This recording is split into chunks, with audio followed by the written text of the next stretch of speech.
Meaning that if now we really want to have a real Holocaust memorial ceremony, then what would you add to this ceremony so that our people will really will better understand what happened? I was born to a family that lost 90% of who we had. Really, from all the albums and pictures and photos that I was shown many times by my grandparents,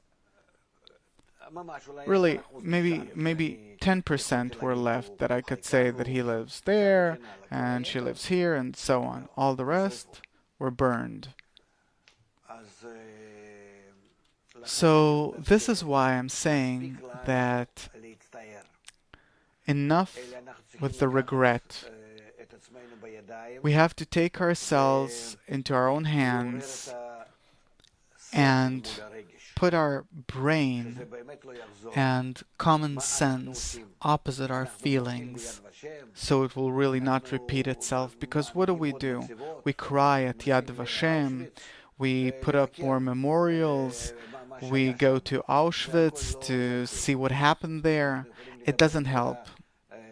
You can talk to all the school kids, the delegations that go to Auschwitz. I remember my kids went there too. Nothing's left of it. It doesn't give an impression for life that I have to live differently after being there. I'm not against it, but I'm saying that we have to make self-scrutiny and the right conclusion, draw the right conclusion. Why did it happen?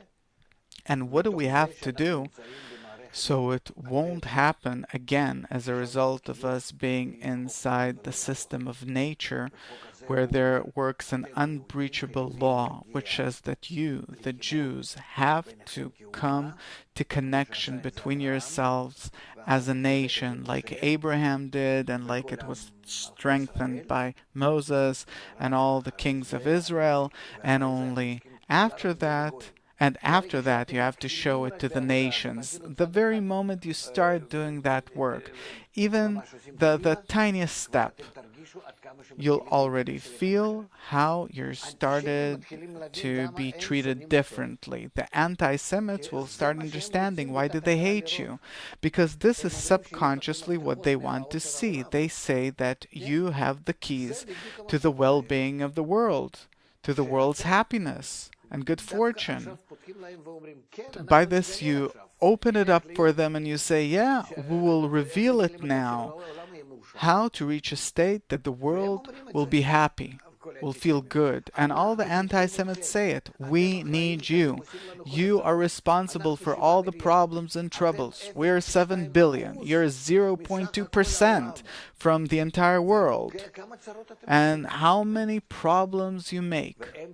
And they're right. They are right. And it also says about it in all of our Kabbalistic books, in the Prophet. We have to, as Rabbi Akiva cried out, why did the destruction come? Because we had no brotherly love, and this destruction is happening to this day. The Holocaust is part of the destruction? Yes, the destruction is continuing. So why did the Holocaust happen? Could you focus me? Because we didn't want to connect between us in order to awaken ourselves and the entire world to connection. Who's we in plural? We are that same generation that lived during the Holocaust, which is also us. What do you mean they didn't want to connect? What did they have to do?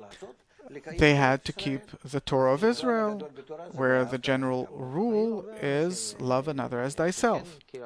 What are you exactly talking about? Assimilation? No, not assimilation. What do you mean they didn't keep the Torah of Israel? The Torah of Israel is love another as thyself, is the general rule of the Torah, the great rule of the Torah.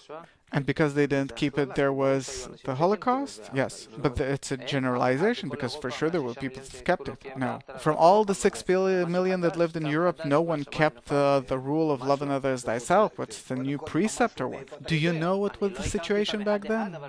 I didn't know them one by one, but there were. Let's take Mister. I'm not talking about a few Kabbalists that were there. It's something that the whole nation had to keep. So why argue? So this is what I'm saying. You are making a generalization. The law is a generalization for the entire people. Yeah, this is what I wanted to ask. We're not checking who was more or less righteous. The Jews as a whole didn't keep love another as thyself, and there was the Holocaust, and the righteous were killed first. Okay, so this is what I'm asking. You're making a generalization because the entire Jewish people back then did not keep love another as thyself, came a general blow to the entire nation with the righteous. Okay, so the diagnosis is they didn't keep love another as thyself, and this is the reason for the Holocaust. Yes. So where is God in all this? In the Holocaust, where exactly? What's his place? There's a big dispute in the people since then. I don't know about these disputes. No, in your eyes, it's clear. If it's clear, then explain. Where is God here? God is that force that destroys everyone. He destroyed? Is there anyone else besides him? We learn that there is none else besides him. As it says, Hear, O Israel, the Lord our God is one. There's none else besides him. So the Holocaust is a punishment? That it's not a punishment, it's a correction. You think that it's a punishment, it's a correction. If you didn't want to correct yourself in a good way, then you have to correct yourself in a bad way. So I want to see if I get it. You're telling that God tells the people of Israel, love thy friend as thyself is the great rule of the Torah. You didn't keep it. Here you have the Holocaust. That's the equation? Yeah? When you read the 5 books of the Pentateuch, isn't it the same all the time? With the man, with the spies, with the different things. He also says, do this, they don't. Comes a blow. So it means that we are, and this blow is not a blow, it's a correction. We look at it, we see it as a blow, but it's a correction. That they get these blows upon their ego, and that kind of straightens them out.